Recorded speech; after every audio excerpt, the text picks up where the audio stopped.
முருகனை கூப்பிட்டு முறையிட்ட பேருக்கு முற்றிய வினை தீருமே.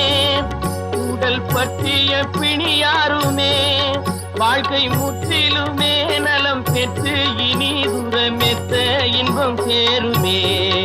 அப்பன் முருகனை கூப்பிட்டு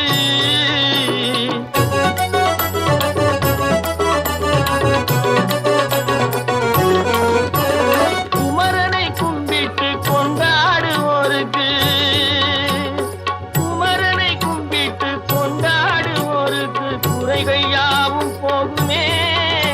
அவர் குடும்பம் தழை போகுமே. குமரனை கும்பிட்டு கொண்டாடுவோருக்கு குறைகள் யாவும் போகுமே. அவர் குடும்பம் தழை போகுமே. சமர வேலாயுதம் பக்க துணை கொண்டால் சகல பயம் நீங்கும்.